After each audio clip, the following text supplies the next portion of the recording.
चार दोस्तों की भूतिया कहानी भयानक शहर में हैश प्रस्तावना। इस कहानी की शुरुआत होती है चार दोस्तों के साथ, अजय, रोहन, सुमित और प्रिया। ये चारों बचपन के दोस्त थे जो एक साथ बड़े हुए थे। सभी ने स्कूल से लेकर कॉलेज तक का सफर एक साथ तय किया था।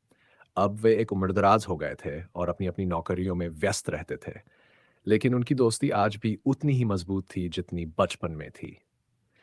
एक दिन उन्हें एक पुराने खंडहर में जाने का विचार आया जो शहर से थोड़ा दूर स्थित था। यह खंडहर एक समय पर एक भव्य महल हुआ करता था, लेकिन अब यह एक डरावना और रहस्यमय स्थान बन चुका था। इस महल के बारे में कहा जाता था कि वहां आत्माओं का वास है और जो भी वहां गया वह कभी वापस नहीं आया। यात्रा की शुरुआत एक रात चारों दोस्तों ने तय किया कि वे इस भयानक महल का दौरा करेंगे। वे जानते थे कि ये खतरनाक हो सकता है, लेकिन उनके भीतर का रोमांच और जिज्ञासा उन्हें रोकने में असमर्थ थी। उन्होंने एक जीप किराए पर ली और रात के अंधेरे में महल की ओर चल दिए। रास्ता सुनसान था, चारों तरफ घना जंगल और अजीब सी चुप्पी। जीप की हेडलाइट्स के प्रकाश में चारों दोस्तों ने देखा कि सड़क के किनारे बड़े बड़े पेड़ अजीबो गरीब छायाएं बना रहे थे। यह माहौल धीरे धीरे और भी डरावना होता जा रहा था।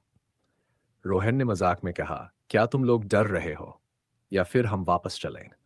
लेकिन बाकी तीनों हंसते हुए बोले, डर किस बात का? यह तो बस एक पुराना खंडहर है। महल का प्रवेश द्वार। आखिरकार महल के पास पहुंचे। महल का प्रवेश द्वार टूटा हुआ था, और उसके आसपास काई और झाड़ियां उगी हुई थीं। महल का पूरा ढांचा टूटा फूटा और धूल में लिपटा हुआ था। अंदर जाने से पहले अजय ने एक टॉर्च निकाली और बोला, चलो अब अंदर चलते हैं।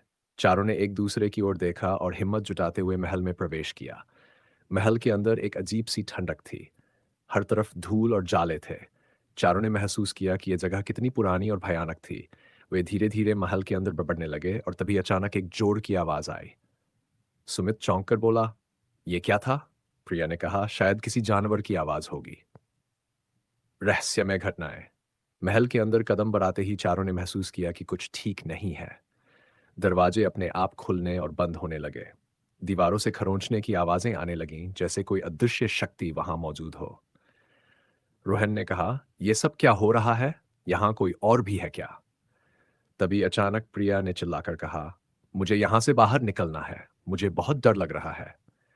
लेकिन अजय ने उसे शांत करने की कोशिश की और कहा, हम सब साथ हैं, डरने की कोई जरूरत नहीं। अचानक महल की दीवारों पर कुछ अजीब छायाएं बनने लगीं। वे चारों घबरा गए और तेजी से बाहर की ओर दौड़ने लगे। लेकिन जब वे बाहर जाने के लिए दरवाजे के पास पहुंचे तो दरवाजा बंद हो चुका था। अब वे महल के अंदर फंसे हुए थे। आत्माओं का सामना। चारों दोस्त अब अंदर फंसे हुए थे और महल के दरवाजे खुद से ही बंद हो चुके थे। एक अजीब सी हवा महल के अंदर बह रही थी, जो उन्हें और भी डरावना महसूस करा रही थी। अचानक महल के अंदर से एक धीमी भयानक हंसी सुनाई देने लगी। वे चारों घबराए हुए चारों तरफ देखने लगे, लेकिन उन्हें कुछ दिखाई नहीं दिया। तभी दीवार पर एक छाया उभरी जो धीरे धीरे एक मानव आकृति में बदल गई। वह आकृति महल के भीतर घूमने लगी और उसने कहा, तुम्हें यहां नहीं आना चाहिए था। यह जगह तुम्हारे लिए नहीं है। अजय ने साहस जुटाकर पूछा, तुम कौन हो और हमें यहां क्यों नहीं आना चाहिए था? वह आकृति हंसी और बोली, मैं इस महल का पूर्व राजा हूं। इस महल में मेरे साथ विश्वासघात हुआ था और तब से मैं यहां भटक रहा हूं। जो भी यहां आता है वह कभी वापस नहीं जा पाता। यह सुनकर चारों दोस्त और भी डर गए। रोहन ने पूछा, तो हमें यहां से कैसे निकला जाए? राजा की आत्मा ने कहा, तुम्हें मेरी कहानी सुननी होगी और उसे पूरा करना होगा। तभी तुम यहां से सुरक्षित बाहर जा सकते हो। आत्मा की कहानी। राजा ने अपनी कहानी सुनानी शुरू की। वह एक समय का शक्तिशाली राजा था जिसने इस महल का निर्माण करवाया था। लेकिन उसके सबसे करीबी मित्र ने उसके साथ विश्वासघात किया और उसे मार डाला। मरने के बाद राजा की आत्मा इस महल में फंस गई और वह तब से अपने बदले की आग में जल रहा है। तुम्हें मेरे उस मित्र की आत्मा को ढूंढना होगा जिसने मुझे धोखा दिया था। राजा की आत्मा ने कहा, जब तक उसका प्रायश्चित नहीं होगा मैं इस महल से मुक्त नहीं हो सकता। चारों दोस्त अब और भी अधिक भयभीत हो गए थे, लेकिन उनके पास कोई और रास्ता नहीं था। उन्होंने राजा की आत्मा की बात मानने का फैसला किया और उस दुष्ट आत्मा को ढूंढने के लिए महल के और गहरे हिस्सों में जाने लगे। दुष्ट आत्मा का सामना। महल के सबसे गहरे हिस्से में चारों दोस्तों को एक और दरवाजा मिला। दरवाजा भारी था और उस पर अजीबोगरीब चिन्ह बने हुए थे। सुमित ने हिम्मत करके दरवाजा खोला और अंदर उन्हें एक ठंडी घनी हवा का झोंका महसूस हुआ। कमरे के अंदर उन्होंने देखा कि एक और आत्मा वहां भटक रही थी। वह आत्मा एक डरावनी आकृति थी जिसके चेहरे पर क्रूरता और पछतावा दोनों ही स्पष्ट थे। तुम यहाँ क्या करने आए हो? वह आत्मा गर्जी।